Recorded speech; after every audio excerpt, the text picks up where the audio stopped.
যিশু সেনগুপ্ত এবং নিশো যে তুফান 1-এ থাকবে এই কথাটা কে বলেছিল? দর্শক চাহিদার যদি থাকে যে তুফান 2 চাই, তাহলে অফকোর্স তুফান 2 আসাই উচিত, আমিও তো মনে করি। হ্যাঁ, আমরা অবশ্যই বাড়তি সতর্কতা নিয়েছি। এবং কথা হচ্ছে আবারও ওই একই কথা যে সেটা বাংলাদেশ হোক, ইন্ডিয়া হোক, অন্য দেশ হোক, যে কোনো জায়গা থেকে পাইরেসি হতে পারে। সো পাইরেসির ব্যাপারটা তো আসলে সবাইকে সতর্ক থাকতে হবে। আর আমরা আমাদের দিক থেকে আমরা সর্বোচ্চ সতর্কতা নিয়েছি। আর তুফান যেহেতু এইভাবে রেকর্ড গড়ছে একটার পর একটা, তাহলে আমাদের কাছ থেকে তো একটার পর একটা সিনেমা পাবেনই আপনারা। সেটা আমরা বলতে পারছি না এখনই, কারণ সিনেমাটা আমরা বানাবো, এটা খুবই ক্রিটিক্যাল সিনেমাটা। এখানে অনেকগুলা ক্রিটিক্যাল পয়েন্ট আছে। যিশু সেনগুপ্ত এবং নিশো যে তুফান 1-এ থাকবে এই কথাটা কে বলেছিল? আমার মনে হয় গণমাধ্যমে তো এটা আসার কথা না, কারণ আমরা যদি এই জন্যই আমরা বলছি সোশ্যাল মিডিয়াতে তো আসলে অনেক ধরনের খবর আসে। সো সমস্ত খবর কিন্তু আমরা আমলে নিতে পারবো না, কনসিডার করতে পারবো না। যে কারণে আপনি দেখবেন এই সিনেমাতে নায়িকা কে হবে এটা নিয়ে আমি 20 জনের নাম আমি সোশ্যাল মিডিয়াতে দেখেছি। আমি দেখে নিজেও অবাক হয়েছি, কারণ কেউই আমাদের শর্টলিস্ট যাদেরকে করা হয়েছিল তারা ছিল না। যিশু সেনগুপ্ত থাকবে, নিশো থাকবে, এটাও আমি সোশ্যাল মিডিয়াতে দেখেছি। আমি মনে করি যে আপনারা যারা মেইন স্ট্রিম মিডিয়া, তারা যে কোনো একটা সংবাদ দেওয়ার আগে আমাদের সঙ্গে ডাবল চেক করবেন যে আসলে সংবাদটা সঠিক কিনা। এখন যেটা হয় যে আসলে সোশ্যাল মিডিয়াতে কেউ একজন একটা নিউজ করলে সেটা জাস্ট কপি পেস্ট করে হয়তো অনেক সোশ্যাল মিডিয়াতে আমরা দেখি সেটা।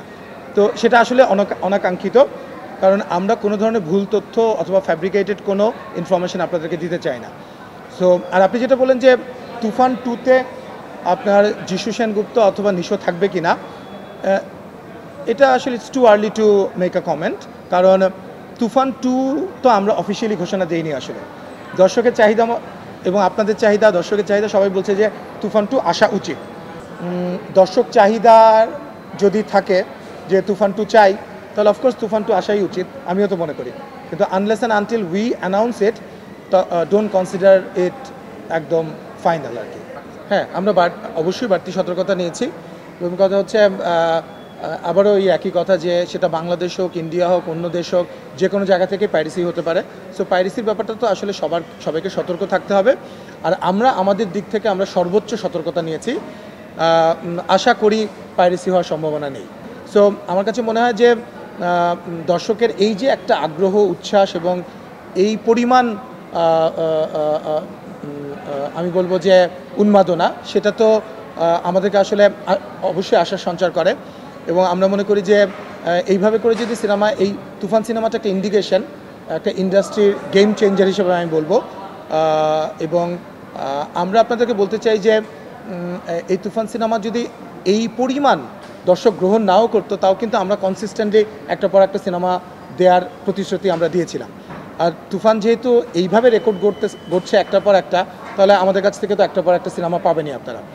আরেকটা জিনিস হচ্ছে, দেখেন, সিনেমায় কিন্তু কোনো ভাষা নেই, কারণ ফিল্মেরই কিন্তু একটা ল্যাঙ্গুয়েজ আছে, ফিল্মের নিজেরই একটা ল্যাঙ্গুয়েজ আছে।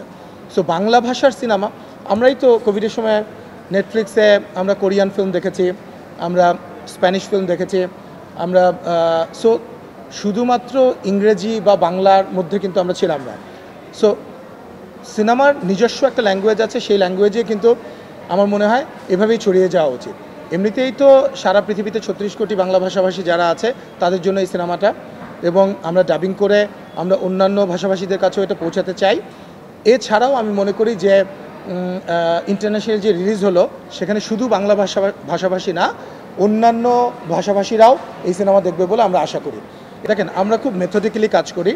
আমরা প্রথমে কাস্টিং নিয়ে কথা বলি না, প্রথমে আমরা গল্পটা লক করি, তারপর আমরা সেটা স্ক্রিন প্লে করি, তারপর সেটা ক্যারেক্টার স্কেচিং করি, সেই ক্যারেক্টারে যে ফিট করে তাকে নিয়ে। অফকোর্স শাকিব খানের কথা আলাদা, কারণ Shakib Khan is a megastar. So আমরা এই ছবিটা যেমন শাকিব খানকে মাথায় রেখেই কিন্তু এই ফিল্মের ডিজাইনটা করা হয়েছে। আর অন্যান্য যে সিনেমাগুলো, যেমন আমি বলে দিতে পারি আপনাদের, এরপরে আমাদের প্রতি 3-4 মাস পর পর আপনারা একটা সিনেমা আমাদের পাবেন। তো এটা কারণ হচ্ছে আমরা প্রথমে শোটা ডিজাইন করব, এবং যে ডিরেক্টররা করবে তারপরে ক্যারেক্টার স্কেচিং করে তারপর আসলে আমরা কাস্টিং করব। তো সেখানে যদি আমাদের কাছে মনে হয় যে এখানে নতুন কোনো ক্যারেক্টার লঞ্চ করে ফেলা যায়, অফকোর্স সেটা আমরা করব, সেটা তো না করার কোনোই কারণ নাই। সেটা আমরা বলতে পারছি না এখনই, কারণ সিনেমাটা আমরা বানাবো, এটা খুবই ক্রিটিক্যাল সিনেমাটা। এখানে অনেকগুলা ক্রিটিক্যাল পয়েন্ট আছে in terms of location, in terms of characterisation, এবং আপনারা জানেন যে চলচ্চিত্র চৌধুরী এই ক্যারেক্টারটা প্লে করবে। সো আমাদের কয়েকটা ফেজে আসলে শুটিংটা করতে হবে, এবং সেটা এই সিনেমার যে গল্প, সেই গল্পের কারণে আমরা যে লোকেশনে যাব, সেই লোকেশনগুলোও আসলে আমাদেরকে যদি পারমিট করে, তাহলেই আসলে সিনেমাটা আমরা সুন্দর করে বানাতে পারবো। সো সিনেমাটা আমরা তৈরি করব, তৈরি করার পরে আসলে রিলিজ ডেট আমরা ঘোষণা দিব আপাতত।